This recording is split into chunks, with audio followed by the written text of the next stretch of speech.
Fightzone. Amanda, thanks for joining us on Fightzone. You're fighting Tanya Walters for the Canadian Super Bantamweight title this weekend. Do you know Tanya? Because I think you live about 10 miles apart. We do. We didn't cross paths at the amateur level. She was fighting at a weight class higher than myself. We did spar once, very few rounds. We do live in a very close proximity. It's going to be a great fight. Somebody's has to go, and looking forward to it. Very happy to be back in the ring. 25 months ago, I was in the ring at the Danforth Music Hall here in Toronto, and I was actually fighting again for the Super Bantamweight Canadian title, and I did win, and there's going to be similarities to this fight. I'm going to win again. The only difference is the belt's coming home with me this time. Due to some circumstances last time, 0.2 of a pound, it didn't come home. I was going to ask you about that, yeah. It was just a little blemish with the weight cut. I mean, after the hour granted to me, I did sweat a lot. Going back, if I were to do it differently, I would have unplugged the weight scale and plugged it back in. I mean, because I took off this much hair and I dripped puddles, and it didn't move 0.2 of an ounce. It's a lesson learned, one that'll forever stay with me, part of my pro career, one that I'll make sure that, you know, doesn't happen again, and I'll just grow from. And that's what I've done with my weight compared to that last experience. You're gonna get the same girl in the ring, if anything better, because the whole time during COVID, I have been actively in the gym training. I was scheduled for 4 fights this year, and only 1 went through, but I was blessed enough to at least get the one. There are other fighters that weren't as fortunate. So I'm grateful for that. The first year that COVID hit in 2020, I did some things outside the ring. I grew outside the ring. I signed a promotional contract with 𝙎𝙀𝘼𝙇, co-promotion with Lee Baxter. So I got the best of both worlds. Lee Baxter Promotions is going to keep me busy here on my home soil, and 𝙎𝙀𝘼𝙇 is going to get me the experience I need internationally, starting in the USA and further going outside that and working our way with the both of them to world titles. I was reading an article where you nicknamed yourself the Mexican Assassin.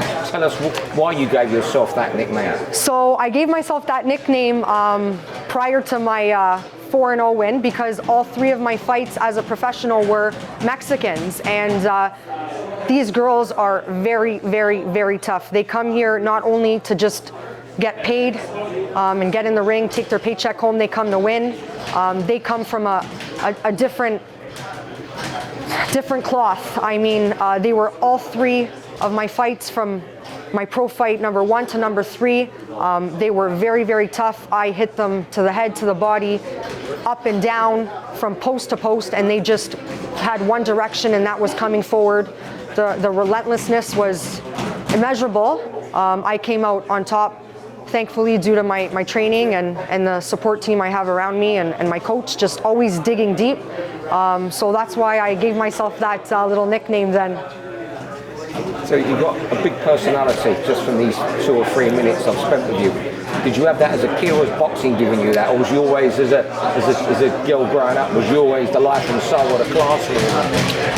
I have to say that I've been put up front and center from a very young age. I have a martial arts background, so I started karate at the age of 5, and I attained my black belt at the age of 11. So at 11 years old, I was put in front of a class, an adult class, a kids class, and teaching it. I hung around a lot of people that were older than myself, right. So I just grew to mature a lot quicker than the average 11-year-old.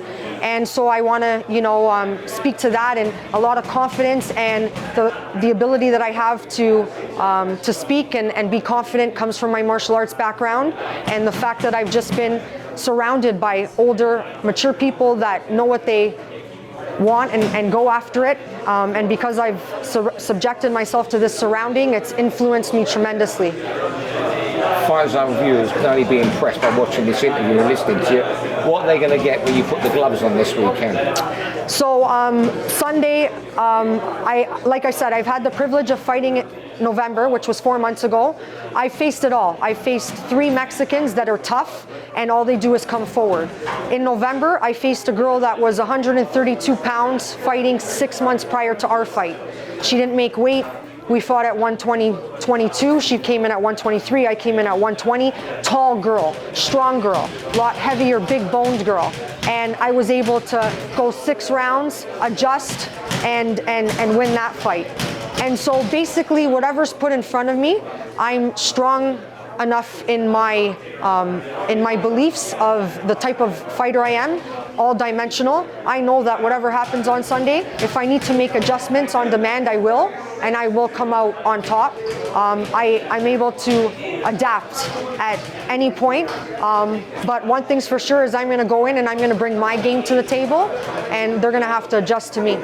Amanda Galle, 5-0. This Sunday, tune in and watch me capture the super bantamweight women's Canadian title. Tune in to Fightzone and tune in, and you're going to be in for a great show all around. Fightzone.